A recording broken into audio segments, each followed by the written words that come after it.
Welcome back to the second part of this five-part series titled Public Speaking Made Simple. Today we will be doing a deep dive into the second lesson under the title Public Speaking Made Simple. Today we will be looking at audience attention. As a public speaker, one of the things that you must focus on is how to gain and sustain the interest of your listener, of the audience. In other words, you must figure out how to command the attention of your listeners, how to pique their interest, how to arouse their desire, and when necessary, how to move them into action. So today we will examine a number of techniques that will help you to accomplish just that. Under today's lesson, audience attention, there are a number of talking points that we have set up for you to learn from. For example, you will learn what is the hook. We will do a deep dive into the hook. So moving forward, you would have learned it. You can now apply it and you can now master these concepts. Secondly, you will learn about the hero's journey or the protagonist. Every story should have a hero, and we will look at some examples of what that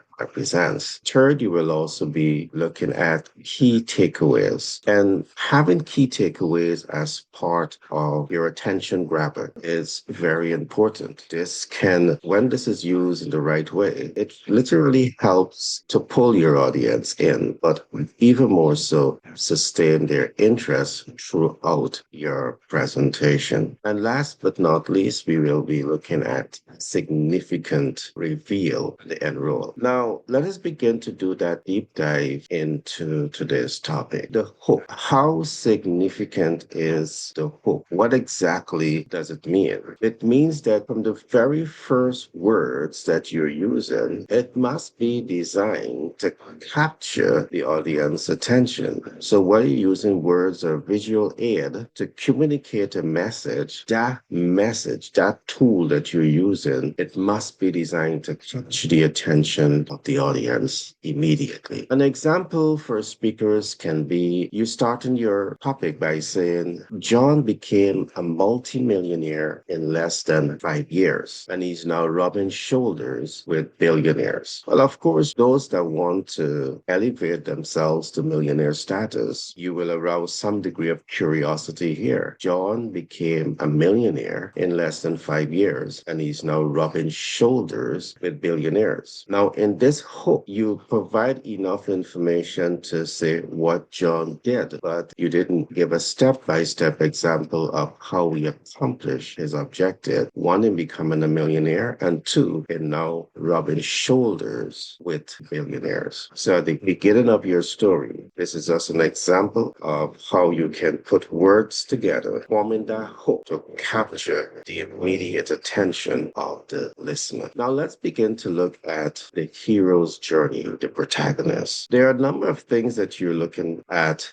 this heading, because the hero always fixes the problem, all right? The hero always interfaces with the problem, but the hero always finds the solution to that problem. And what makes it exciting is that when you see what the hero does, how the hero overcomes the problem, it provides some SOPs to you. For example, John was a struggling academic and entrepreneur until he learned the secrets of financial markets. So in this context, it's going to show John was an academic, or John is an academic and an entrepreneur. But in spite of the fact that he perhaps might have gone to a good academic institution, he was still struggling financially. He was still struggling to scale his business until he learned the secrets of financial markets. What was those secrets that John learned? Now, John perhaps learned about capital markets. Perhaps one of the reasons he was challenging, he was struggling as an academic and struggling in business, might not have been any fault of his vision and creative ability. It might have been because he didn't know at that time how to access capital. So he now learned the secrets of financial markets. So he was now able to learn how different financial instruments markets operate. He began to learn about perhaps debt and equity. He perhaps began to learn about credit and hard money lending. And because he now had an expanded knowledge of financial market, he was now able to fix the problem. All right. So you're showing the hero's journey here. The hero's journey stems from the fact that he was challenged in business. He was challenged as an academic, but then he learned financial markets that helps him to understand so many financial portfolios. But then he went on to learn how to access. He went on to learn how to leverage, and he went on to learn how to mitigate financial instruments in his business that helped him to become a millionaire in less than 5 years. And because of his success, he was now rubbing shoulders with billionaires. So you want to be able to show this hero's journey. And where necessary, you can put in some SOPs, standard operating procedures, how we did this and how you can learn from those SOPs and apply those SOPs to position yourself for success. Now, third is what we call the key takeaway. In all of your presentations, you want to ensure that your audience are clear of what are their benefits for participating in your presentation. What are the benefits? Perhaps now that you are at this point, your listeners perhaps have a challenge in accessing capital. They're exactly where John was. They're academics, but they are struggling entrepreneurs. And they're exactly where John is. In the first series, the first part of this series, we talk about knowing your listeners. And when you know your listeners, you then build your content to appeal to them. So in this context, let us assume that they're exactly the place where John was. So what are some of the key takeaways that you can promise? And you want to help them to know this in advance. So the key takeaway that they can also now learn is capital market portfolios. So in this context, they get to understand the best financial instruments that they can use for the stage that they're at in business. So they learn about those portfolios. But then they can also now learn how to access it because you're going to give them that information. That's the whole objective for your public speaking presentation. And you can now show them how, thirdly, not only how the financial market that exists, but you're now showing them how to access, you're now showing them how to leverage, smart ways to leverage capital, and you're now showing them smart ways to mitigate capital. So these are 5 steps that is going to fix their financial problem. But then you put the icing on the cake. You give them the 5th step. You promise to expose them to your team of mentors and coach and sponsors and supportive community that is going to help them in their journey to access capital, in their journey to leverage capital, in their journey to mitigate capital, in their journey to build wealth. So you have this design, and because you're able to present this design effectively, guess what happened? You optimize your effectiveness in your story. You optimize the effectiveness in your public speaking skills. So these are just some things for you to consider as you position yourself to master the art of public speaking. Public speaking made simple. There's a few other things that I still want to add,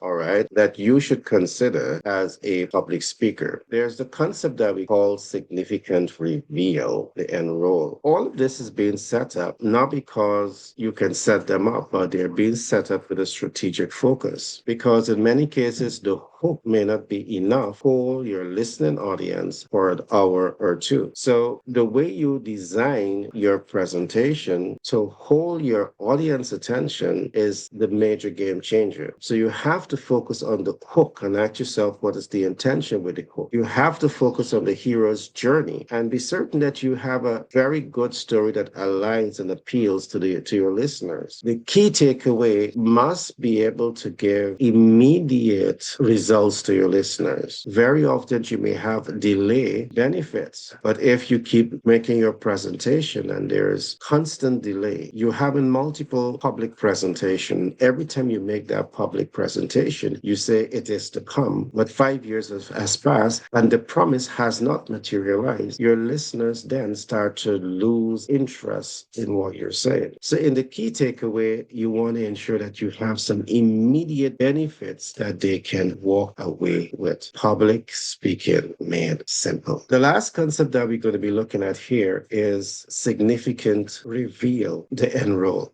Now, in this context is where you say at the beginning of the program of your presentation, at the end of this program, there will be a significant giveaway, all right? There will be significant gain. So in the case where you're doing a presentation, either at a physical location or virtually, at the beginning of your presentation, you're saying to your audience, stay until the end of this program, and there will be some significant benefits to those persons who would have stayed. So that immediately is set to ensure that your audience or the majority of your listeners stay until the end of the program. However, once you make this promise, you have to follow through on the promise. All right? You must follow through on the promise. So can you think of any exceptional giveaway? Perhaps you may have an offer, and the offer may sound like businesses need access to capital. And the significant giveaway may be that you have 5 private equity investors in the house. And those who are present will have an opportunity to speak to the 5 private equity investors and significantly enhance the opportunity for them to access capital to grow and scale their business. So they too can be like John, who can build wealth, become a multimillionaire in less than 5 years, and can now rub shoulders with multi-billionaires. Because once you have a private equity investor in the room, they may have access not just to multiple of millions, but they too may have access to billions of dollars, and that is now giving you an opportunity to rub shoulders with multi-billionaires. So I trust you would have enjoyed today's presentation, audience attention, how to get the audience attention. And in today's program, we covered 5 important concepts. One, we covered the hero's journey. One, we covered the hook. What exactly is the hook? So what are the first things you were thinking about as you prepare your presentation, as you make your presentation, is the hook. And that is how to capture the attention of your audience immediately. Then we look at the hero's journey, the protagonist. In your hero's journey, you want to identify the problem, the solution, and perhaps some SOPs. How did the hero overcome the problem? Third, we look at key takeaways. The key takeaways is the 5 steps to fix your listener's problem. The audience are there because they have a problem. Your audience are there because they expect you to fix that problem based on your presentation. If you're speaking to a targeted group, they're showing up because they have a challenge and they expect you to give them information to overcome that challenge. So the opportunity here in your key takeaway, you want to insert and be certain that in the beginning of this program, you're saying all of this to them. That's going to not only hook their attention, it's going to keep their attention most likely throughout your presentation. So there's a strategy to this. And last is a significant reveal. So you have the hook, you have the hero's journey, top-notch storytelling, you have key takeaway. They will stay for the key takeaway. If that is not enough, you have the significant reveal, the end roll. Stay until the end of the presentation and you will benefit. Now, I trust you would have enjoyed this program, and I do look forward for lesson 3. Be blessed and do enjoy the rest of your day.